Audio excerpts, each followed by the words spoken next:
Welcome everybody to Forza Horizon 5, and today we're taking a look at the 2015 MG3. Now this is a car that's been in production since 2011, and although it is badged as an MG, it is made by SAIC, who also did the Wuling Sunshine S, which we've looked at before. And yeah, this is part of the first facelift that the car got in 2013. The second facelift came in 2018, and yeah, between 2014 and 2016, this was built in the UK at the old Longbridge plant. This was the last car to ever be produced there, and yeah, it's a rather conventional hatchback, to be honest. In a lot of ways, it's front engine, front wheel drive. It's got a 5-speed manual gearbox, and there's plenty of practicality on the go as well. And yeah, the interior isn't anything particularly special, although I do like the red accenting on the dashboard there and on the stitching on the seats and stuff. But yeah, it's all very kind of typical, and in a lot of ways this feels like more like a mid-2000s car rather than a mid-2010s car, because there's no LCD screen. There's very little in the way of gadgets going on. Sure, you've got a few buttons on the steering wheel, but yeah, that's pretty much it. But it's all well, looks decently made, and it's got plenty of practicality in the rear as well. No lacking leg room there, and yeah, the boot is also pretty spacious as well for a car that is obviously quite small. So it's all very practical, but there's not very anything special about it. But then again, this isn't an ordinary, everyday kind of city car, so that's to be expected. But it's not special in terms of its engineering either. Not only does it only have a 5-speed manual, but it's only got a 1.5 litre inline-4 engine, producing 105 horsepower and 101 pounds-feet of torque. So no turbocharger on this, no 3-cylinder, well-engineered kind of engine, just a very ordinary inline-4 that is, to be honest, a bit too large for this kind of today's market for such small cars. There's cars out there with 2-cylinder engines and 3-cylinder engines that produce more power and are more efficient than this is, and yeah, it just feels a little bit old hat. But on the whole, I do like the look of the car. I do like the optional red stripe that you can get going with it, with the red wing mirrors. The wheels are nice and good looking. At the rear it's pretty decent as well, although it does remind me of an old Vauxhall Corsa or maybe a Fiat Punto in terms of the raised rear tail lights there. But still, all in all, looks pretty decent. But yeah, not exactly getting me excited to drive it. But nonetheless, let's get out onto the open road and see what this car can do. Right, so obviously this is not a massively powerful car, but we're still going to drag strip it and see what it can do. So let's floor it and see what we can get up to before we hit the speed camera. So one thing that is noticeable about this car is the fact that the gearing is quite long, probably because it does only have a 5-speed. If it had a 6-speed gearbox, you could whip your way through for those 5 gears and then use a 6-speed as your cruising gear or anything like that. But because it only has 5 speeds, yeah, the gears are extremely long. It's way too long to be in 3rd gear, but at least it does manage to get up to like 88 miles an hour before we hit the speed camera. It's not pathetically slow, certainly not the slowest car that is on this game, but yeah, definitely could be a little bit snappier in terms of its acceleration. But yeah, we're going to go onto the track though. Even though it isn't a particularly fast car, it is a car that does handle reasonably well.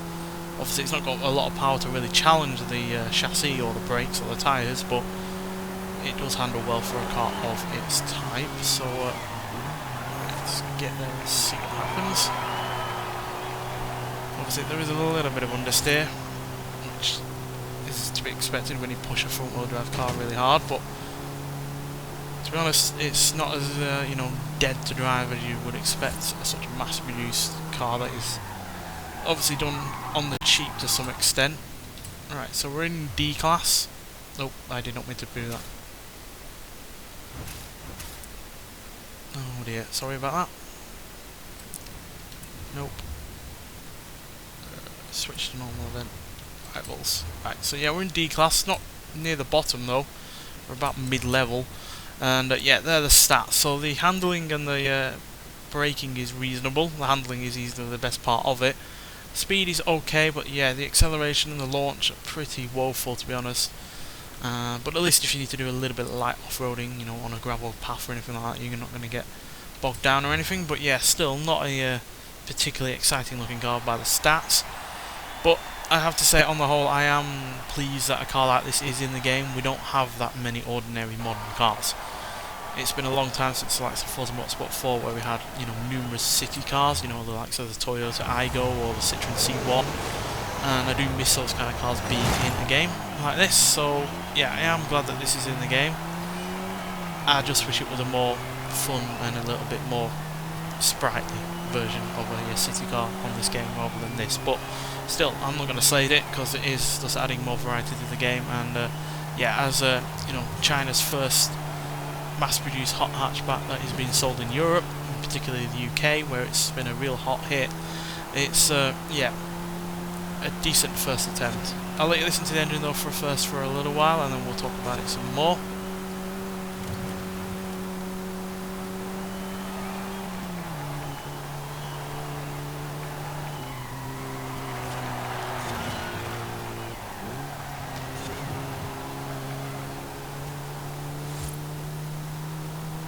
So yeah, not a particularly exciting sounding engine, you'll agree, and it's not got particularly exciting acceleration either. Decent 0 to 60 time though of 10.4 seconds, and 0 to 100 time in 37.511 seconds, and it'll go to a top speed of 112 miles an hour, which is fairly decent, but it will feel a lot faster if it had, you know, snappier gearing and more gears to play around with. But yeah, which is a bit of a shame. But in terms of handling, it is pretty fun. You can truck it around fairly easily, and it will hang in on there. It's like a bit of understated to tell you being a bit of an idiot, but it hangs in on there. And yeah, it also weighs very little as well, at only 2,546 pounds. So not really all that much in the way of weight to you know, get into a mess with, to be honest. So yeah, even though the brakes aren't particularly great, you at least don't have a lot of in the way of mass to you know, slow down. And yeah, that means that the tyres don't have an awful lot to deal with either. I mean, come on, we're catching up with a Mustang here. Didn't expect to see that today, did you? An MG beating a Mustang, but yeah. It is, you know, still a decently fun car that is, you know, more of an everyday kind of vehicle, but like I said, there are far more technologically advanced, small, cheap hot hatchback, not hot hatchbacks, hatchbacks out there that you could choose from, and I just don't see why you choose this, to be honest, because outside of the fact that it's an extremely simple car, so are the likes of Dacia with their Sandero, which is ultimately a rather far more cheaper car, and parts for that are far more common because it's based on old Renault parts. So yeah, and even Dacia has, you know, a 3-cylinder turbocharged engine to choose from, so not entirely seeing the point of this, but I do still nonetheless like the fact it's on the game. I know that seems a bit of a contradiction, but I do ultimately still, you know, find these kind of cars enjoyable to drive, even if they're not the most exciting of vehicles. And at the end of the day, it is nice to see something that is commonly seen on the UK roads in a game like this. So yeah, still, you can get this by getting 25 points in the current festival playlist. Easy enough to do, took me around 30-40 minutes, and yeah, got them in no time at all. And yeah, well worth getting, just because, you know, it's a new car to play around with, really. And yeah, I'm sure there'll be people out there that make mental builds out of this, you know, all-wheel drive and huge amount of power, and yeah, I'm sure it'll be fun as well in terms of doing that. But nonetheless, thanks for watching, and I'll see you in the next one. Bye!